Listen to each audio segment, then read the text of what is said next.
Pero kung bago ka pa lang sa aking channel, paki-like, share, and click the subscribe button and the notification bell para lagi kayong updated sa mga parating ko pang uploads.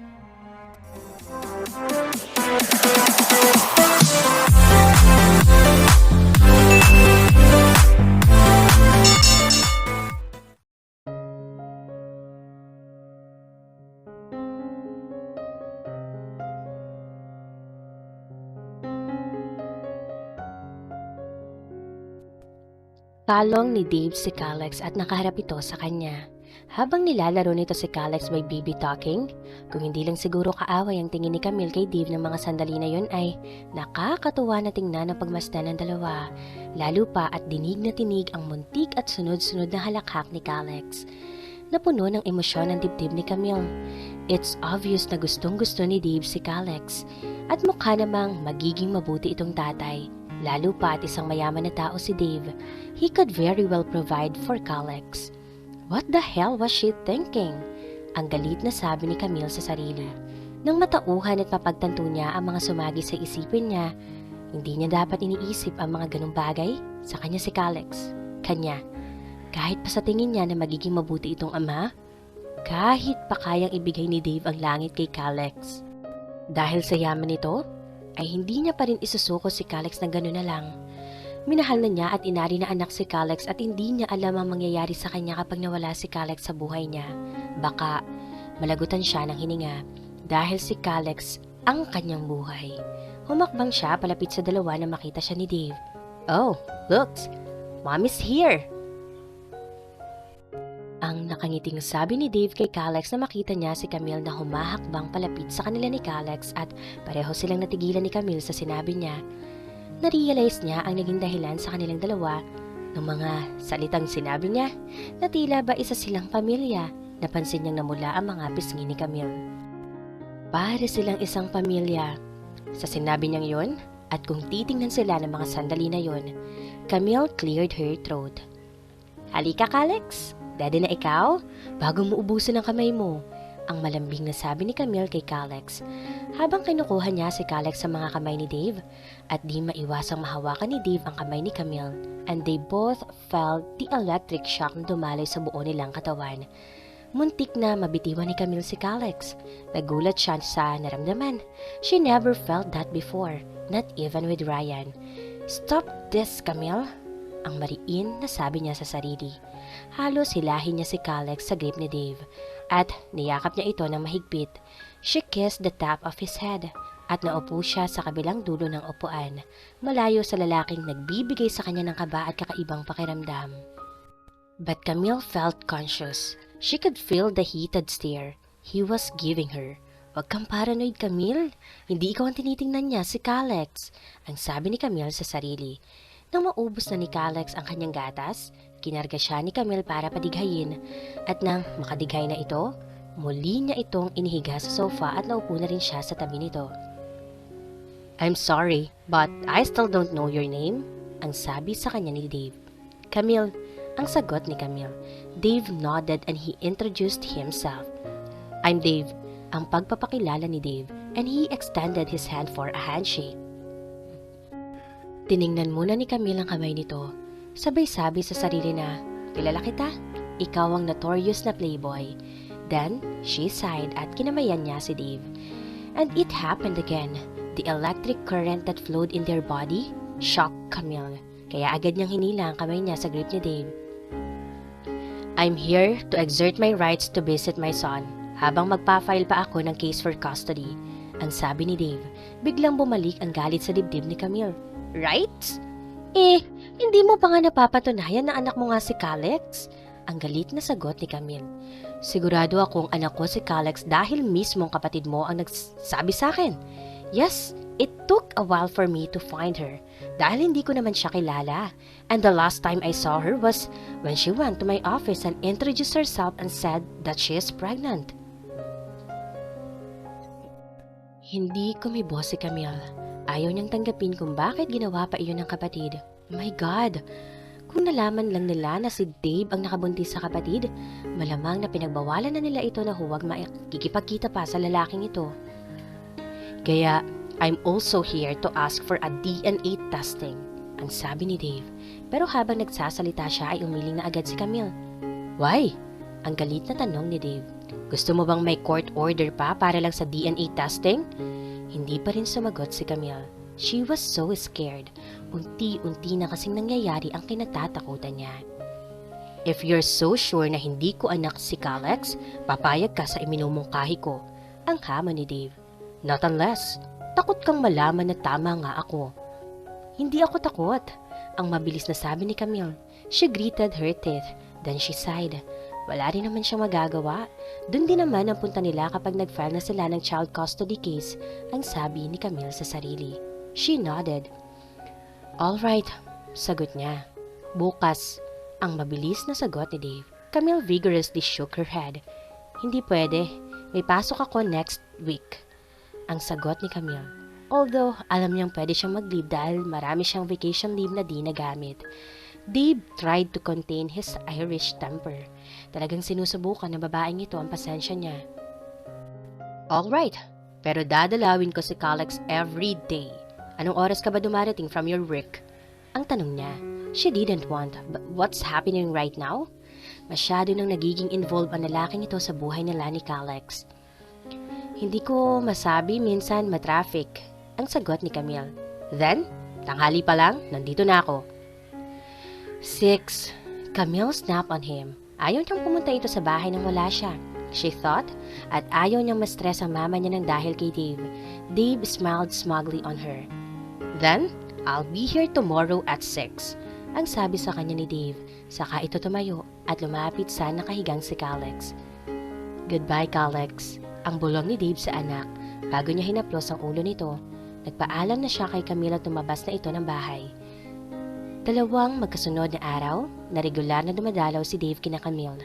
Sa tuwing darating siya mula sa trabaho ay naaabutan niya si Dave na nasa labas ng kanilang bahay, nakasandal ito sa kanyang sasakyan habang matyaga na hinihintay siya.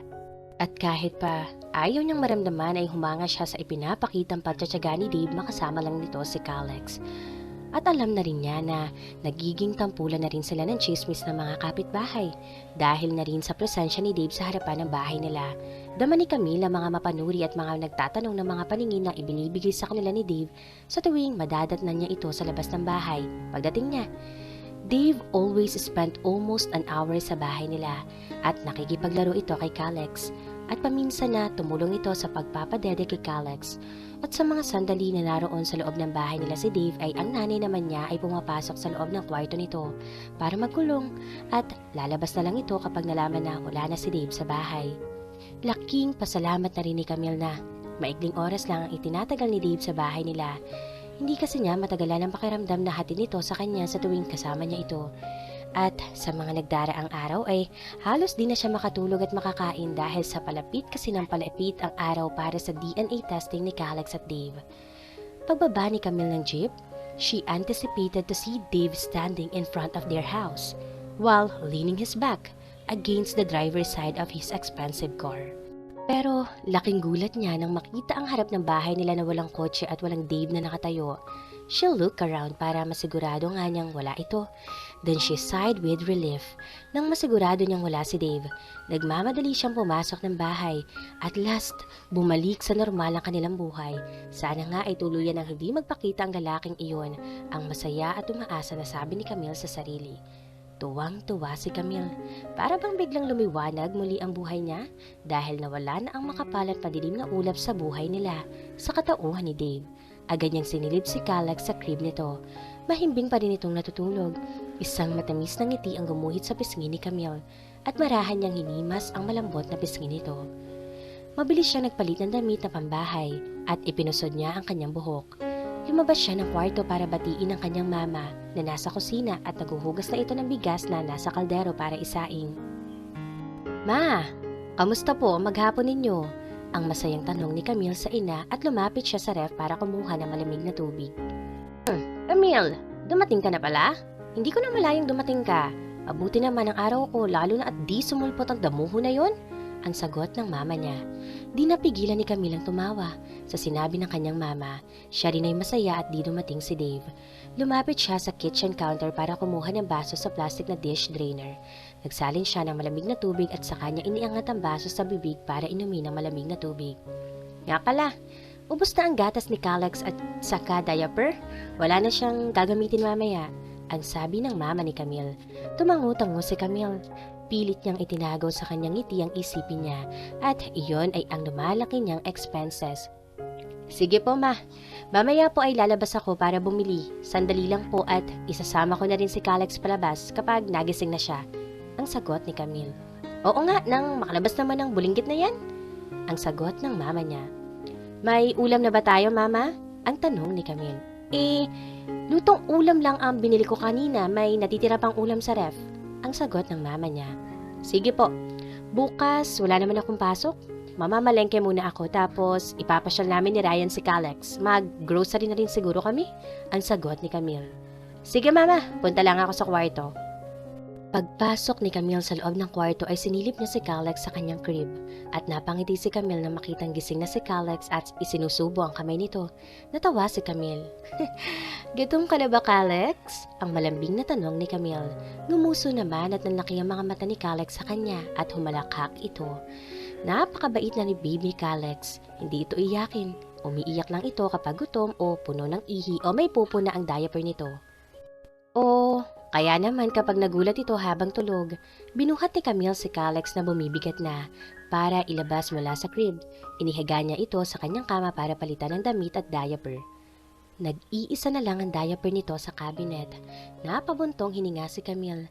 Kinukulang na ang sahod niya para sa gastusin sa bahay, bayad sa upa, water and electricity bills, pagkain, sa mga kailangan ni Calex, bukod pa ang allowance niya para pamasahe at pagkain araw-araw sa trabaho. Hindi na nga siya nakakapaghulog sa ipon nila ni Ryan para sa kasal nila next year at mukhang mababawasan niya pa ito bukas dahil kailangan niya mamili ng mga kailangan ni Calex. Kinuha ni Camille ang kanyang wallet at sinilip ang laman nito. Kasya lang sa pambili ng maliit na box ng gatas at 2 diaper ang pera niya. Mamaya ay kakausapin niya si Ryan na kailangan niya ng pera. Kinarga na niya si Calex at iniligay sa carrier nito. Isinuot niya ang carrier at lumabas na sila ng bahay para magpunta sa malapit na palengke. Naglalakad na sila pabalik ng bahay. Di na siya sumakay ng tricycle at kulang na ang pera niya. Bit-bit ang pinamiling gatas at diaper. Sa kakaunting ulam ay naglakad si Camille habang nakamasid naman si Calex sa paligid niya. Di na alintana ni Camille na gulo-gulo na ang mga buhok niya at ang pagod na nadarama dahil na rin sa bigat ni Calex. At nang makarating na nila ang bahay at saktong binubuksan niya ang pinto nang may magsalita mula sa likuran niya. I'm sorry, I'm late, ang sabi ni Dave mula sa likuran ni Camille.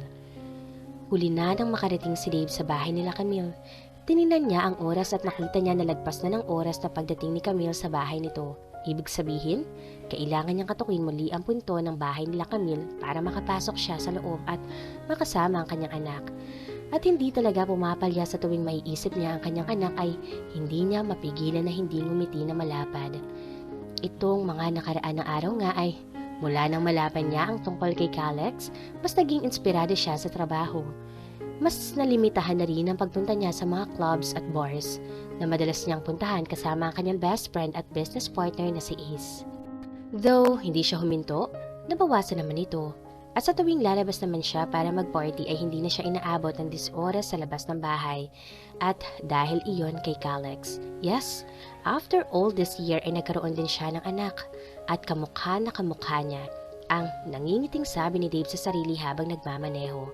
At lagi na lang, sa tuwing matatanaw niya ang bahay ni Camille at Calex ay bumibilis ang tibok ng kanyang puso dahil sa excitement. Of course, excited siya na makita si Calex and that's the only reason.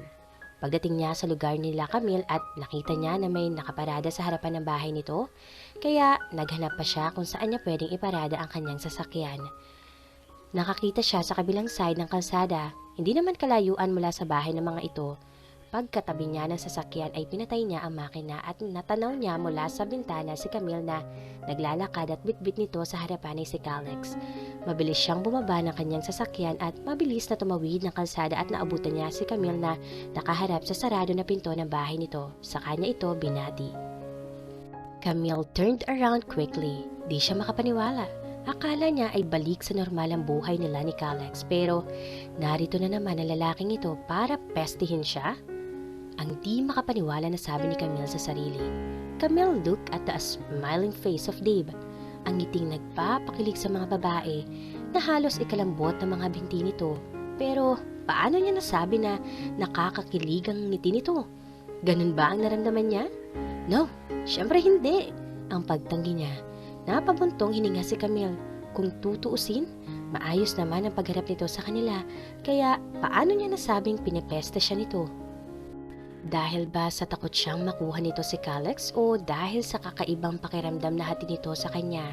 Ang tanong ni Camille sa sarili. Of course, yung naunang dahilan. Ang galit na sabi niya sa sarili. Di siya maaapektuhan ng isang lalaking katulad ni Dave. Ang sabi ni Camille sa sarili. Akala ko di ka napupunta. Ang iritadong sabi ni Camille. Napansin ni Dave ang tono ng pananalita ni Camille, kaya nawala ang ngiti sa mga labi niya. Kailangan ko bang magpaalam sa iyo na malilate ako ng dating? Kung ganun pala ang patakaran mo, then sana, binigay mo sa akin ang number mo para ma-inform kita. Ang sagot ni Dave. Tumikom ang bibig ni Camille. Busy talaga itong lalaking to? Ang sigaw ng isipan niya, pero sa halip na magsalita ay tinalikuran na lang niya ito at binuksan ang pinto. Sumunod naman papasok ng bahay si Dave. Di siya naghintay na imbitahin siya papasok ni Camille dahil ito naman na ang naging routine nila nitong mga nagdaang araw.